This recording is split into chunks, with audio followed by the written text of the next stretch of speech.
আগেকার দিনে রাস্তায় নাকি মানুষজন চোরেদের ভয় করত, সকলেই জানতে চাইতেন যে রাস্তায় চোর আছে নাকি। এখন ঠিক হিসেবটা উল্টো। পশ্চিমবাংলার সাধারণ মানুষ এখন চোরেদের নয়, পুলিশকে ভয় করে রাস্তায় পুলিশ আছে নাকি। একই সঙ্গে 100 দিনের কাজ বন্ধ পশ্চিমবাংলায়।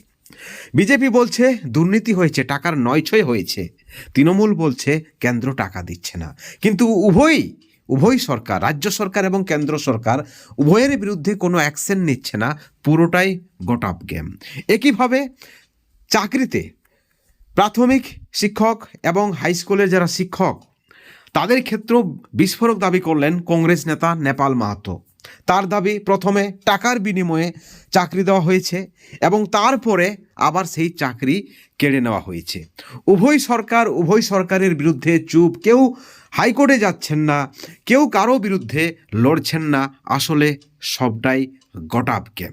বন্ধুগণ, আজকে পুরুলিয়া থেকে বিস্ফোরক দাবি করলেন পুরুলিয়া জেলার সভাপতি তথা প্রাক্তন কংগ্রেস এমএলএ নেপাল মাহাতো।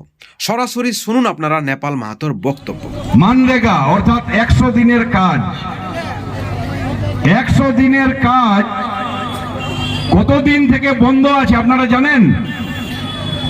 আপনারা জানেন কি? প্রায় 4 বছর থেকে পশ্চিমবঙ্গে বন্ধ আছে। ঝাড়খণ্ডে রাকেশ কিরণ বাবু আছেন, আপনার ঝাড়খণ্ডে বন্ধ আছে? ঝাড়খণ্ডে বন্ধ নেই। এখানে বন্ধ কেন?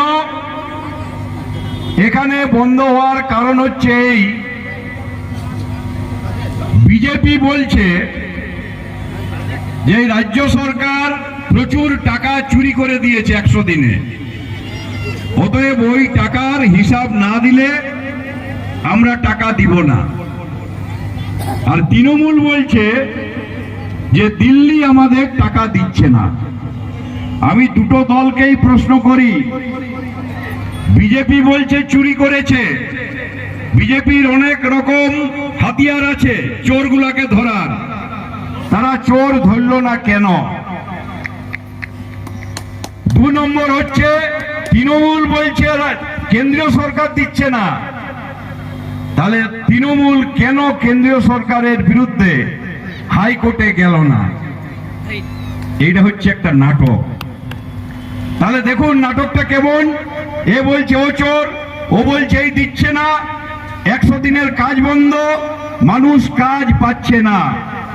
আমি তাদের উদ্দেশ্যে প্রশ্ন করি, এই পশ্চিমবঙ্গে শিক্ষকের দুর্নীতির জন্য 26,000 শিক্ষকের চাকরি গেল দুর্নীতির জন্য।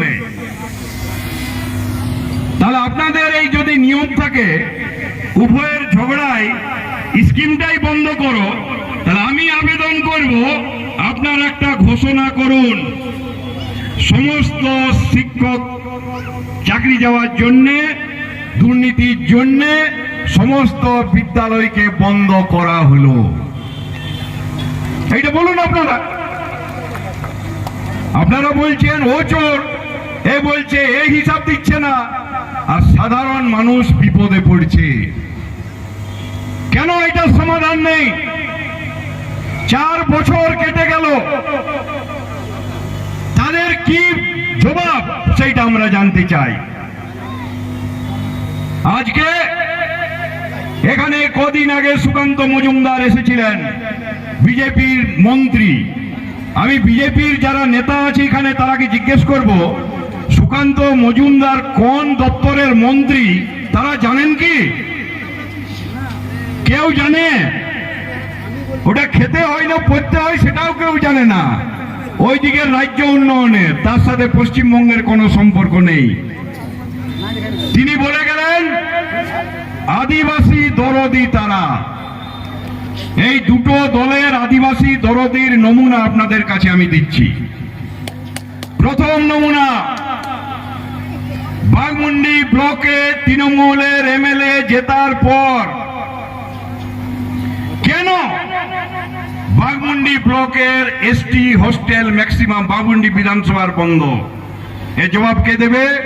আদিবাসীদের। এই আমি সেদিন অযোধ্যা পাহাড় দিয়ে উঠছিলাম, একটা বাচ্চা 5-এ ভর্তি হবে, তার মা কান্দাকান্দি করছে যে আমার টাকা নেই, আমাকে ভর্তি করুন, আদিবাসী হোস্টেলগুলো বন্ধ হয়ে গেছে। একটু আগে আমাদের সুরেন বলল পুরুলিয়া জেলায় 120টা আদিবাসী হোস্টেল বন্ধ। সরকার উন্নয়ন কেমন করে? যেটা ছিল তার থেকে বাড়ায়, না যেটা ছিল তার থেকে কমে? বলুন তো আপনারা, কমে না বাড়ে? তাহলে কমলো কেন?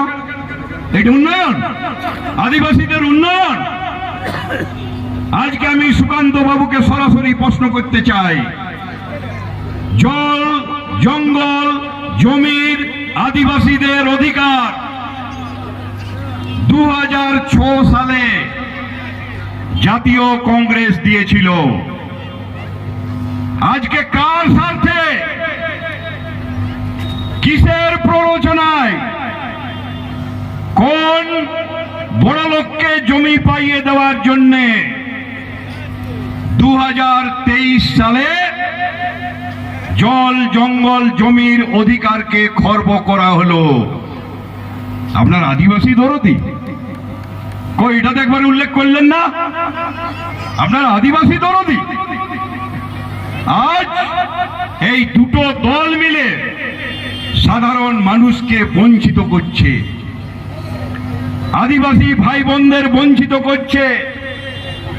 আজকে জবাব আপনাদের সকলকে দিতে হবে। আপনারা জানেন আজ শুধু আদিবাসী নয়, কিছুদিন আগে এখানে অনেক কুম্ভকার সমাজের লোক আছে, আমাদের ফণীবাবু ওই সমাজের লোক। আমি এই মঞ্চ থেকে ঘোষণা করছি, কুমার সমাজের যে যে দাবি আছে সেই দাবিগুলোকে আমরা পূর্ণ সমর্থন করি এবং তাদের দাবি শুনলে আমি জানতাম না এগুলো। একটা দাবি কি, ওরা মাটির বিভিন্ন রকম জিনিস তৈরি করে, তার নাকি রয়্যালটি দিতে হয়। কোথার আইন এটা? কোথার আইন? আমি নেপাল মাহাতো এখান থেকে ঘোষণা করছি, এর বিরুদ্ধে লড়াই করে এর যত রকম প্রতিকার করার আমি, আমাদের দল এবং সবার তরফ থেকে করা হবে।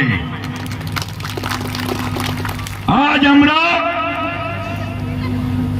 বিভিন্ন দুর্নীতির, আমি এমএলএ সাহেবকে প্রশ্ন করি, কদিন আগে একটা ডেপুটেশন হলো। কি ডেপুটেশন? যে আমাদের এসপিএসটিসি বাস নাকি বন্ধ হয়েছে। অনেকে বললো বন্ধ, আমাকেও জিজ্ঞেস করে কেন বন্ধ, চালু ছিল সেটাও বন্ধ।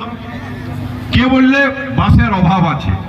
আজ আপনারা বলুন তো, কিছুদিন আগে মাননীয় অভিষেক বাবু মিটিং করছিলেন, আপনাদের গায়ে গায়ে যে বাসগুলো এসেছিল সেগুলো কি বাস ছিল বলুন তো? কি বাস ছিল? State bus. তাহলে এসপিএসটিসি বাসগুলা কোন জায়গা থেকে বার হলো? এই পুরুলিয়ার বাগমুন্ডির আদিবাসী লোকগুলা সরকারি বাসে চাপবে, সেইটা কি ওদের পোষাচ্ছিল না?